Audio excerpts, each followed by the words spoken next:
BA द्वितीय वर्ष इतिहास द्वितीय प्रश्न पत्र के द्वितीय इकाई के द्वितीय टॉपिक राव मालदेव के अधीन मारवाड़ के उत्कर्ष के सिलसिले में आज के इस व्याख्यान में हम राव मालदेव के मूल्यांकन का विश्लेषण करेंगे। मालदेव एक महत्वाकांक्षी तथा विस्तारवादी शासक था। मारवाड़ के इतिहास में मालदेव का उतना ही महत्वपूर्ण स्थान है जितना कि मेवाड़ के इतिहास में राणा सांगा और राणा प्रताप का है। फरिश्ता तथा बदायूंनी ने मालदेव को भारत का महान पुरुषार्थी राजकुमार कहा है। फरिश्ता तथा बदायूंनी ने मालदेव को भारत का महान पुरुषार्थी राजकुमार कहा है।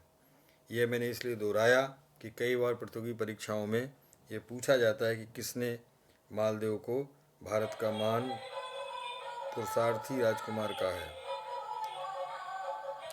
जहाँ तक राणा सांगा का प्रश्न है तो उसे केवल बाबर का ही सामना करना पड़ा था। उसी प्रकार राणा प्रताप का एकमात्र प्रतिद्वंदी अकबर था, परंतु मालदेव को एक साथ कई आक्रमणकारियों का सामना करना पड़ा। दिल्ली का शासक हुमायूं, गुजरात का बहादुर शाह तथा बिहार का शेर शाह उसकी प्रगति के रास्ते में रुकावट थे। बारठ आशा जैसे कि फरिश्ता और बदायूंनी उसके मूल्यांकन के रूप में कहते हैं कि वो एक भारत का महान पुरुषार्थी राजकुमार था। उसी प्रकार बारठ आशा एक दोहा लिखते हैं, सुरताणा राण संकोड़िया सजी लीवा दे सही सै माल दे शीस छत्र मंडियो माल हुओ मंडलीक मई। यही नहीं, उसे राजस्थान के राजपूत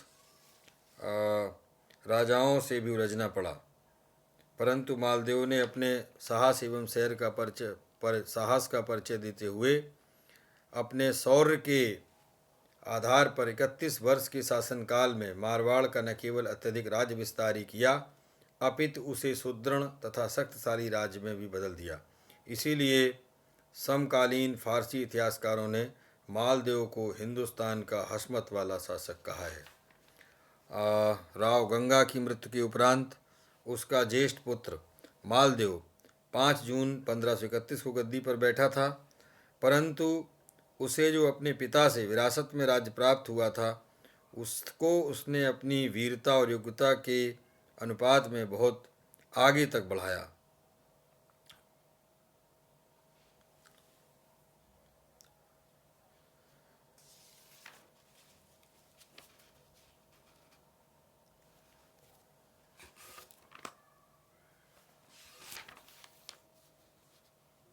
केवल मारवाड़ के इतिहास में ही नहीं अपितु भारतीय इतिहास में राव मालदेव को जो अद्वितीय स्थान प्राप्त है उसमें उसके 58 परगने थे जो विशाल मारवाड़ साम्राज्य के अंग थे। मारवाड़ की ख्यातों के अनुसार 52 युद्धों में उसने यह सफलता प्राप्त की थी। उसने मारवाड़ की सीमा को हिंडोन, बयाना, फतेहपुर सीकरी तथा मेवात तक फैलाया। राणा सांगा के बाद यही एक राजपूत शासक था जिसने प्रायः समूचे राजस्थान को अपने अधीन कर लिया था। एक विजेता के रूप में मालदेव की उपलब्धियां, उसके शौर्य तथा कुशल सैन्य प्रतिभा ने दिल्ली सुल्तान शेरशाह सूरी को भी भयातुर कर दिया था। एक युद्ध को छोड़कर वह सभी युद्धों में सफल रहा, जो कि एक योद्धा के लिए कम गौरव का विषय नहीं है।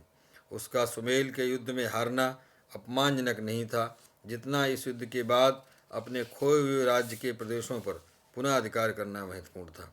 इसके अतिरिक्त सुमेल के युद्ध में वह स्वयं परास्त नहीं हुआ था, बल्कि उसके सामंत परास्त हुए थे। जब तक वह गिर्री में डेला डाले रहा, शेर शाह का उसकी सेना पर आक्रमण करने का साहस नहीं हुआ। यहाँ तक कि मालदेव का सेनापति कूपा को भी उसने धोखे से तथा कम सैनिकों के कारण परास्त किया था और इस युद्ध की भयंकरता को शेर शाह ने स्वयं स्वीकार किया था। तो इसी तरह से मालदेव एक निर्माता के रूप में भी याद किया जाएगा। निजामुद्दीन ने उसकी प्रशंसा में लिखा है कि वह हिंदुस्तान के मोतबिर ज़मींदारों में से था और उस जमाने में हिंदू रईसों में ताकत और फौज से उसकी तुलना का कोई नहीं था। मालदेव ने दुर्ग निर्माण कार्य में विशेष रुचि थी। तत्कालीन परिस्थितियों में दुर्ग निर्माण का कार्य सामरिक दृष्टि से साम्राज्य सुरक्षा के लिए आवश्यक था।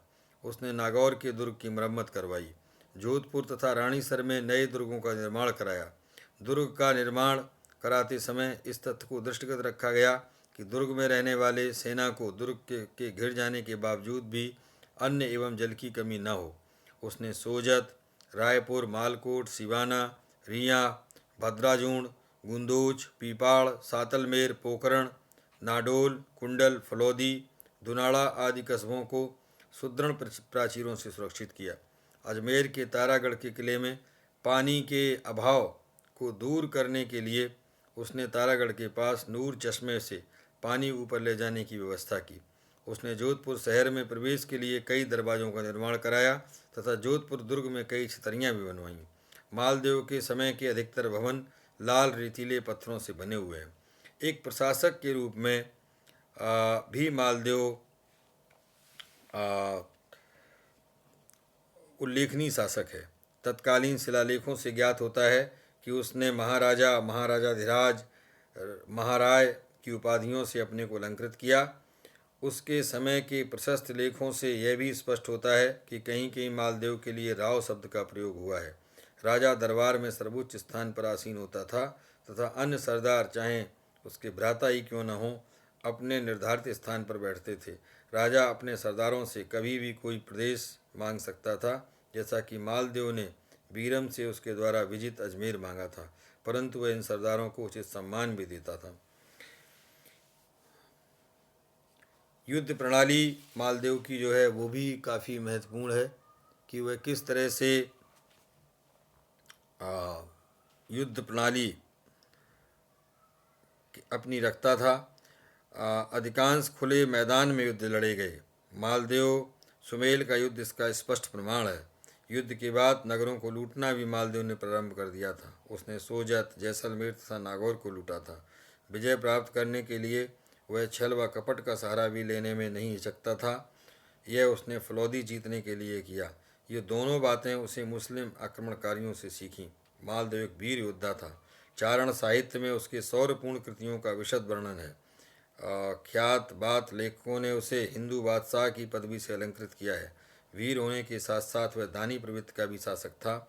उसने चारणों और ब्राह्मणों को अनेक गांव दान में दिए। विकट परिस्थितियों में हतोत्साहित नहीं होता था।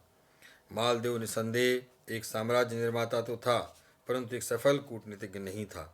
उत्साह उसमें अवश्य था, परंतु वह राजनीति में दक्ष नहीं था। अतः अपनी विजयों से उसने अपने पड़ोसी राजपूत नरेशों को प्रसन्न कर दिया। अपनी अदूरदर्शिता के कारण उसने मेड़ता तथा बीकानेर से संबंध बिगाड़कर एक बार तो जोधपुर भी खो दिया था। एक छोटी सी उत्तेजना में आकर उसने अपने ससुर जैसलमेर के राव को प्रसन्न कर दिया। अपनी संकालु प्रवृत्ति के कारण वह अपने वीर तथा स्वामी भक्त सेनापति जेता व कूपा को खो बैठा। इन सब दोषों के परिणाम स्वरूप वह अपने उत्तराधिकारियों के लिए उतना ही राज छोड़ गया जो उसे स्वयं को अपने पिता से विरासत में मिला था। हम अगले व्याख्यान में मालदेव के व्यक्तित्व का भी मूल्यांकन करने का प्रयास करेंगे। साथ साथ मालदेव युद्ध के समय अपने सामंतों सैनिकों की रक्षार्थ हमेशा आगे रहता था। मालदेव ने शासन की सुविधा के लिए विभिन्न भागों में अपने प्रतिनिधियों की नियुक्ति की थी। उसके समय का शासन का स्वरूप जागीरदारी प्रथा पर अवलंबित था। वह अपने जागीरदारों को भिन्न नामों से संबोधित करता था, जैसे खेतसी के लिए रावल शब्द का तथा जेता के लिए राज शब्द का प्रयोग किया है। मालदेव के समय के पट्टे देखने से ज्ञात होता है कि संभवतः ठाकुर अपनी जागीरों में राजस्व अधिकार भी रखते थे। पट्टे सामान्यतः वंशानुगत होते थे, परंतु राजा के नाराज होने पर अथवा ठाकुर द्वारा अपनी जागीर की व्यवस्था ठीक न रखने पर राजा उस ठाकुर को उसकी जागीर से वंचित भी कर सकता था। मालदेव स्वयं सर्वोच्च न्यायाधिकारी था। अपने परिवारीजनों को भी वह दंडित करता था। हाड़ी रानी कंवर राम तथा जैतारण के स्वामी तेजसी के डूंगर सियोत से नाराज हो जाने पर राव मालदेव ने उन्हें क्रमशः मृत्युदंड तथा देश निकाला दिया था। राजा के अतिरिक्त अन्य न्यायाधीश भी होते थे, पर जटिल मामलों में राजा की राय अवश्य ली जाती थी। राव मालदेव पितृहंता माना जाता था, अतः उसने गद्दी पर बैठते ही सामंतों के विरोध का सामना करने के लिए तथा पिता से प्राप्त छोटे राज्य को विशाल रूप देने के लिए एक शक्तिशाली सेना का गठन किया था। विभिन्न स्रोतों से ज्ञात होता है कि मालदेव के पास 50 से 80 हजार की घुड़सवार सेना थी। मालदेव के समय हाथियों का भी महत्व बना हुआ था। बीरम से कलह के कारण एक हाथी ही था, परंतु युद्ध में उसके अधिक प्रयोग होने के कारण नहीं मिलते। सेना में पैदल सेना भी काफ़ी संख्या में थी, परंतु मालदेव का सेना की शक्ति प्रमुख रूप से अश्वारोहियों पर ही निर्भर थी। रेऊ ने मालदेव को बड़ा वीर और प्रतापी कहा है। निसंदेह मालदेव ने अपने शासनकाल में मारवाड़ का विस्तार ही नहीं बल्कि सांस्कृतिक साहित्यिक रूप से भी उत्कर्ष किया। और राव मालदेव कवियों, लेखकों तथा विद्वानों का आश्रयदाता था। उन्हें मुक्त हस्त से दान, उपहार, पुरस्कार तथा जागीरें प्रदान करता था। परिणाम स्वरूप उसके राज्य में साहित्यकारों को प्रेरणा एवं प्रोत्साहन मिलता रहा और उन्होंने कई उत्कृष्ट रचनाएं की जिनमें वीर रस की प्रधानता होती थी। वह युग ही सूरवीरता का था। मालदेव के समकालीन कवियों में अधिकांश चारण जाति के कवि थे जिन्होंने डिंगल में अपनी रचनाएं लिखीं। उनकी रचनाएं अतिशयोक्तिपूर्ण हैं और निष्पक्ष इतिहास की रचना के लिए उनका सावधानी पूर्वक उपयोग करने की आवश्यकता है। डिंगल साहित्य के क्षेत्र में आसिया के दोहे, मेहा बीठू के दोहे, अल्लूनाथ कबिया के छप्पे एवं गीत, आसानंद बारट के गीत, आशा दौतावत के छंद तथा रूपक बारट, ईसरदास के दोहे, सोरठे और गीत, चारण करणीदान, रत्नू के छप्पे आदि विशेष रूप से उल्लेखनीय है। मालदेव के समय के जैन लेखकों भी उल्लेखनीय हैं और इन जैन लेखकों ने अनेक रचनाएं लिखी जिनमें महात्मा नरसेन द्वारा लिखित जिन रात्रि कथा उल्लेखनीय है। पद्य साहित्य में बेल साहित्य का महत्व बना रहा। डिंगल भाषा में लिखित वेल साहित्य में दूदो बिसराल द्वारा रचित रतन सिंगरी बेल और अखो भाणोद द्वारा रचित देईदास जैतावत की बेल प्रमुख है। संस्कृत भाषा में भी कुछ प्रमुख रचनाओं का उल्लेख मिलता है जिनमें श्री लघु स्तवराज की संस्कृत टीका प्रमुख है। बाला त्रिपुर सुंदरी के प्राचीनतम स्तोत्रों में 21 श्लोकों का एक लघु स्तवन अत्यधिक प्रसिद्ध है। मालदेव ने इसी पर संस्कृत भाषा में एक टीका की। कुछ विद्वानों के अनुसार मालदेव इस टीका का लेखक नहीं था। आगे मालदेव का व्यक्तित्व किस प्रकार का था, इस पर अलग से एक व्याख्यान मैं आगे प्रस्तुत करूंगा।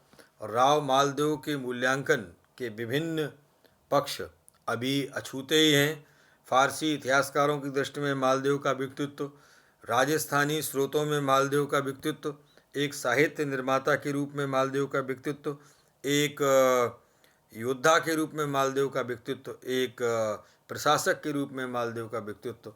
तो इस तरह से मालदेव के व्यक्तित्व के मूल्यांकन की दरकार एक छोटे से व्याख्यान में पूर्ण करना थोड़ा सा कठिन प्रतीत होता है, किंतु इस छोटे से व्याख्यान के माध्यम से आपका ध्यान आकृष्ट किया जा रहा है।